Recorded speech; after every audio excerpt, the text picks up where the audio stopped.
Well, if you could explain, what an FPO is and what a cooperative is and what the difference is so that we're all just on the same page. Right.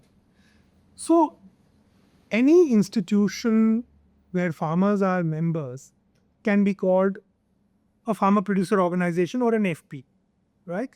Yes. But legally, there are 2 or 3 different, shall we say, statutes under which these organizations are registered.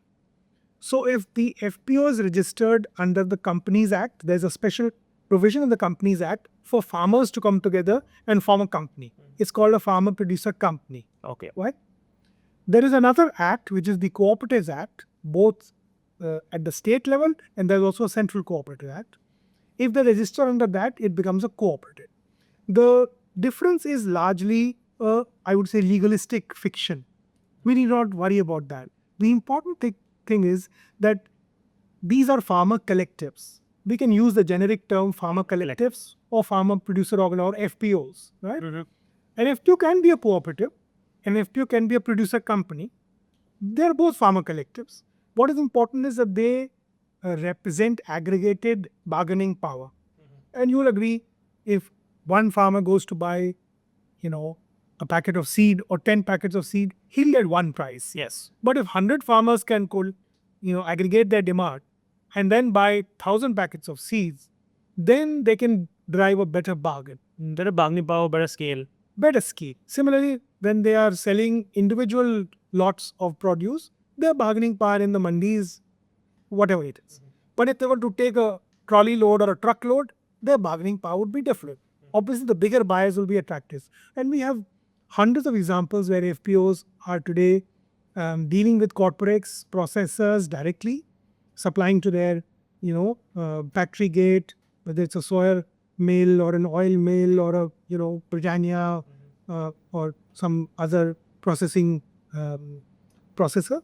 So I see that as one of the pathways to addressing this challenge, which I have been talking about, that these people are not getting enough value. And I must add one more thing here, that one of the big policy decisions that India made early on in its development journey is that it must be self-sufficient in what are called wage goods, which means basically food products. And it must be, not let itself be dependent on import, because in India, given our population size, we would, be very vulnerable to world market really if we were to import humongous amounts of. But the corollary to that is that we also did not allow free export of food from this country, right?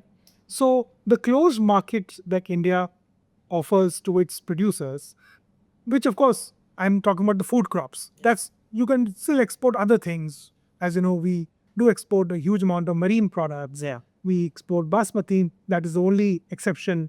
But every few years you'll hear that there's a ban on rice export, or there's a ban on, and there's still a ban on wheat export. There's a ban on sugar also recently, if I remember correctly. The sugar ban is normally not allowed to be exported unless the government allows it. Okay. So India is not seen as a very reliable food supplier to the world market, because of which it has not built up its whole, I would say, opportunity there. And the downside of that is that our farmers have, on an average, and there are studies to back this up, on an average realized 15% lower value than they would have if India was a more open trading country, right? So if you see the cumulative effect of that 15%, it's like a tax, right? It's like a tax on the farmer. So opportunity cost. Opportunity cost, and that slows down capital formation. It slows down his ability to make investments in the farm. It impacts productivity adversely. He's more likely to postpone technology enhancement and upgradation. So there's a whole cumulative chain effect of this decision. Maybe that decision was justified at a point of time when we were food insecure. But maybe it's time now that it should be reviewed. Many people think that India should be the food basket of the world. Yeah. And actually, we do have the capacity to produce far higher quantities and participate in world markets, but that will require a completely different set of policy mechanisms, which currently do not seem to be on the table.